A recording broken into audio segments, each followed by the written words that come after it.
আসসালামু আলাইকুম। সবাইকে আমন্ত্রণ এনবিএস আন্তর্জাতিক সংবাদে। শুরুতে NBS24.org শিরোনাম। ইরান সতর্ক করল, যদি তাদের বন্দর ও জ্বালানি স্থাপনায় হামলা হয় পুরো মধ্যপ্রাচ্য আগুনে ঝলসে যাবে।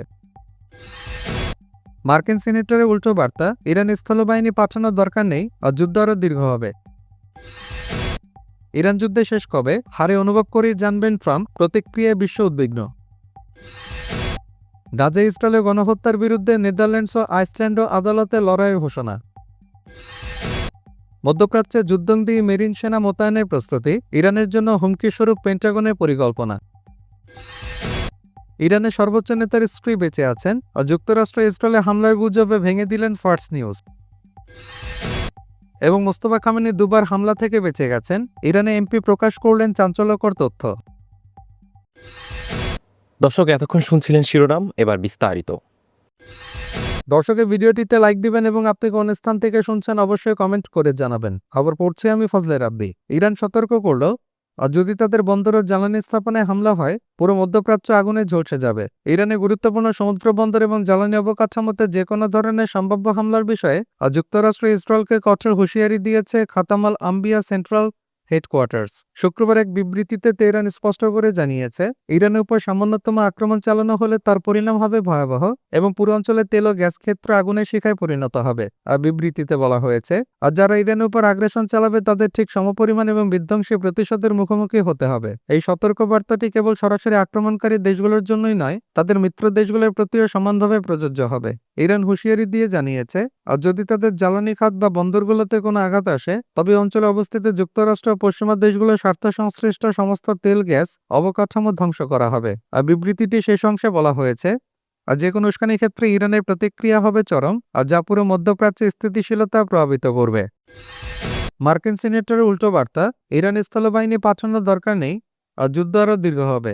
যুক্তরাষ্ট্রের সিনেটর লিন্ডসে গ্রাহাম মন্তব্য করেছেন, ইরানের চলমান যুদ্ধে স্থলবাহিনী নামানোর কোনো প্রয়োজন নেই। তিনি আরও জানিয়েছেন, এই যুদ্ধ আরও কয়েক সপ্তাহ স্থায়ী হতে পারে। গত বৃহস্পতিবার ওয়াশিংটনে সাংবাদিকদের সঙ্গে মতবিনিময়কালে গ্রাহাম বলেন, আমাদের লক্ষ্য হলো ইরানের পরমাণু অস্ত্র ও ক্ষেপণাস্ত্র হুমকির মূল শেকড় ধ্বংস করা। এই অভিযান শেষ হলে ইরানের ক্ষমতায় যে কেউ থাকুক, তারা যুক্তরাষ্ট্রকে হামলার হুমকি দিতে পারবে না, কারণ তাদের কাছে পরমাণু অস্ত্র ও ব্যালিস্টিক ক্ষেপণাস্ত্র থাকবে না। এই অভিযান আরও কয়েক সপ্তাহ স্থায়ী হতে পারে। তিনি আরও বলেন, আমাদের নৌবাহিনী এবং বিমান বাহিনী অভিযান চালাচ্ছে এবং তারা ভালোভাবে দায়িত্ব পালন করছে। এই অভিযান স্থলবাহিনী নামানোর প্রয়োজন নেই। এটি ইরাক নয়, আর দ্বিতীয় বিশ্বযুদ্ধের সময় জার্মানি কিংবা জাপানও নয়। উল্লেখ্য, ইরানের পরমাণু প্রকল্প নিয়ে 6 ফেব্রুয়ারি থেকে 27 ফেব্রুয়ারি পর্যন্ত সংলাপ চলেছিল তেহরান ও ওয়াশিংটনের মধ্যে। 27 ফেব্রুয়ারি কোনো সমঝোতা ছাড়াই সেই সংলাপ শেষ হয়। এরপর 28 ফেব্রুয়ারি থেকে যুক্তরাষ্ট্র ইরানে অপারেশন এপিক ফিউরি শুরু করে। একই সময় ইসরায়েলও চালু করে অপারেশন রয়ারিং লায়ন।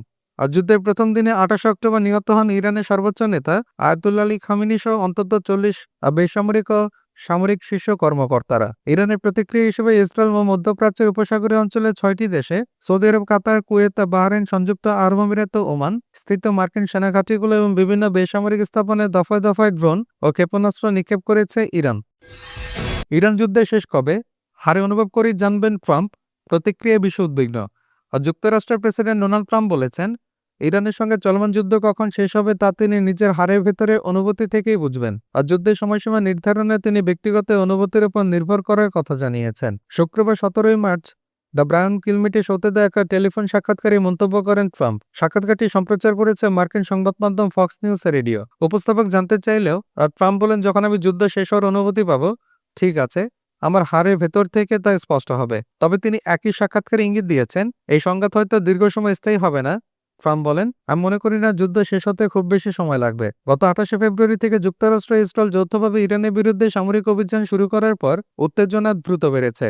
অভিযান শুরু হওয়ার পর থেকে মার্কিন ও ইসরায়েলি বাহিনী ইরানের বিভিন্ন লক্ষ্যবস্তুতে হামলা অব্যাহত রেখেছে। আর যুদ্ধ শুরু হওয়ার পর প্রেসিডেন্ট ট্রাম্প বিভিন্ন সময় সংঘাত কতদিন চলতে পারে তা নিয়ে ভিন্ন ভিন্ন ইঙ্গিত দিয়েছেন। কখনো দ্রুত সমাপ্তির আশা প্রকাশ করেছেন, আবার কখনো বলেছেন পরিস্থিতি নির্ভর করবে সামরিক ও কূটনৈতিক অগ্রগতির ওপর।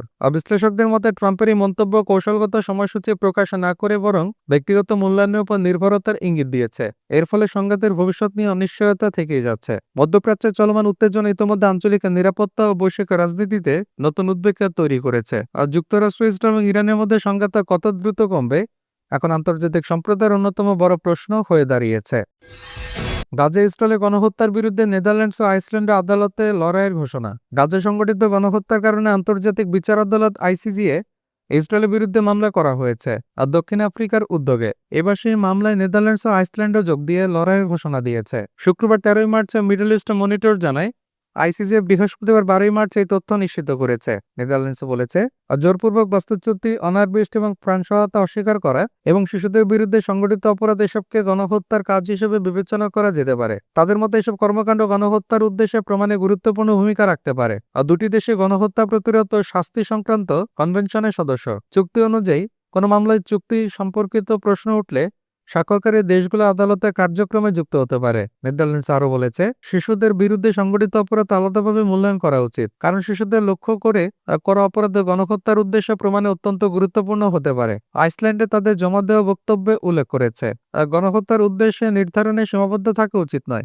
তাদের মতে কোনো সংগঠিত কর্মকাণ্ড থেকে একমাত্র সম্ভাব্য সিদ্ধান্তেই আর যদি গণহত্যা হয় তবু আদালতকে বিচার করার পথ বন্ধ করা উচিত নয়। এছাড়া গণহত্যা সম্ভাব্য পাশাপাশি অন্য উদ্দেশ্য থাকলে তা আদালতকে গণহত্যার সিদ্ধান্তে পৌঁছাতে দিতে পারবে না। উল্লেখ্য 2023 সালের ডিসেম্বর মাসে দক্ষিণ আফ্রিকা আন্তর্জাতিক আদালতে মামলা করে আর যেখানে অভিযোগ তোলা হয় ইসরায়েল গণহত্যামূলক কর্মকাণ্ড চালিয়েছে। ইরাকে, কলম্বিয়া, মেক্সিকো, স্পেন, তুরস্ক, মালদ্বীপ, আয়ারল্যান্ড, ব্রাজিল ও বেলজিয়াম সহ আরও কয়েকটি দেশ মামলায় পক্ষভুক্ত হয়েছে। তারা এখন যৌথভাবে ইসরায়েলের বিরুদ্ধে এই মামলায় লড়াই চালাচ্ছে।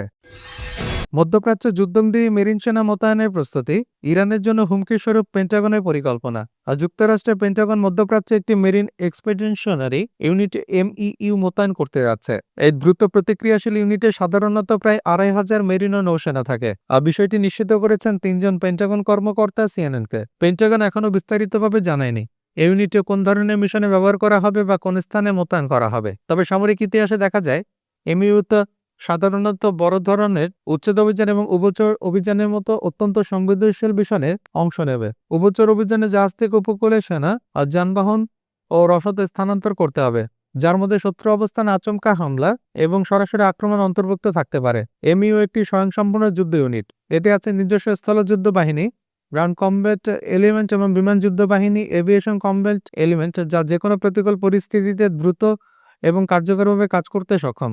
উপরন্তু ইউনিটের কিছু সদস্য বিশেষ অভিযানের জন্য বিশেষভাবে প্রশিক্ষিত, আর যা তাদের উচ্চ ঝুঁকিপূর্ণ এবং জটিল মিশন সফলভাবে সম্পন্ন করতে সহায়তা করবে। আর যদিও ট্রাম্প প্রশাসনের কর্মকর্তারা জানিয়েছেন এই মুহূর্তে দেশটিতে স্থলে সৈন্য পাঠানোর পরিকল্পনা নেই, তবে ভবিষ্যতে এমন কোনো সম্ভাবনা পুরোপুরি বাতিল করা হয়নি। এটি মধ্যপ্রাচ্যে যুক্তরাষ্ট্র ইসরায়েলের যুদ্ধবন্দী মনোভাব এবং ইরানের উপর চাপ বাড়ানোর সংকেত হিসেবে দেখা হচ্ছে।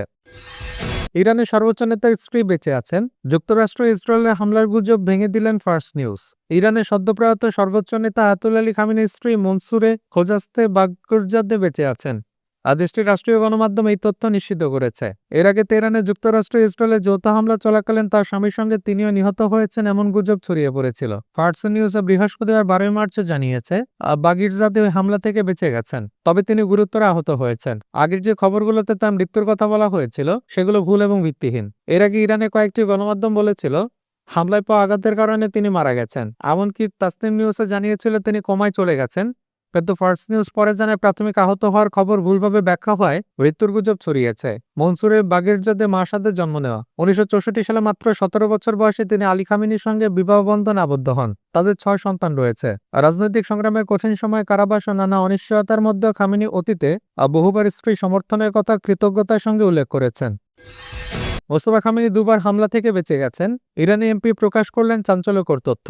ইরানের নতুন সর্বোচ্চ নেতা মোস্তফা খামেনি এখন পর্যন্ত অন্তত দুবার হামলা থেকে বেঁচে গেছেন। এই চাঞ্চল্যকর তথ্য জানিয়েছেন দেশের এক সংসদ সদস্য। আর বিবিসি শুক্রবার 13 মার্চ প্রতিবেদনে এই তথ্য প্রকাশ করেছে। ইরানের রাষ্ট্রীয় বার্তা সংস্থা ইরনা বরাতে জাহারানের সংসদ সদস্য মোহাম্মদ রেজা রেজাই কোচি বলেছেন আয়াতুল্লাহ আলী খামেনির বাসভবনে হামলার সময় সেখানে উপস্থিত ছিলেন মোস্তফা খামেনি, তবে সেই সময় তিনি নিরাপদে বেঁচে যান। রেজাই কোচি আরও জানান এরপর হাসপাতালে চিকিৎসাধীন অবস্থায় একটি হামলা চালানো হয়েছিল, কিন্তু এই যাত্রাতেও যুক্তরাষ্ট্র ইসরায়েল ব্যর্থ হয়। এমপি হাসপাতালে হামলার বিস্তারিত তথ্য দেননি। এর আগে ব্রিটিশ সংবাদ মাধ্যম দ্য সান জানিয়েছে মোস্তফা বিমান হামলায় গুরুতর আহত হয়েছেন। প্রতিবেদনে বলা হয় তিনি অন্তত একটি পা হারিয়েছেন এবং পেট ও লিভারে গুরুতর আঘাত পেয়েছেন। সূত্রের বরাতে জানা গেছে বর্তমানে তিনি একটি বড় নিবিড় পরিচর্যা কেন্দ্রে চিকিৎসাধীন। তিনি কোমায় থাকতে পারেন এবং শারীরিক অবস্থা সংকটাপন্ন। তবে সংবাদ মাধ্যমটি জানায় ইন্টারনেটের সীমাবদ্ধতার কারণে এই তথ্য নিরপেক্ষভাবে যাচাই করা সম্ভব হয়নি। প্রতিবেদনে আরও উল্লেখ করা হয়েছে, ইরানের সাবেক সর্বোচ্চ নেতা আয়াতুল্লাহ আলী খামেনি নিহত হওয়ার পর তার ছেলে মোস্তফা খামেনির নেতৃত্বে আসেন। নতুন নেতা এখনো জনসম্মুখে উপস্থিত হননি, যা সরাসরি কোনো বক্তব্য দেননি, যা নিয়ে ইতোমধ্যে নানা জল্পনা আলোচনা শুরু হয়েছে। দর্শক, এই ছিল এখনকার মতো। আমাদের পরবর্তী সংবাদ দেখার আমন্ত্রণ জানিয়ে বিদায় নিচ্ছি আমি শফিউল আলম আরাফ।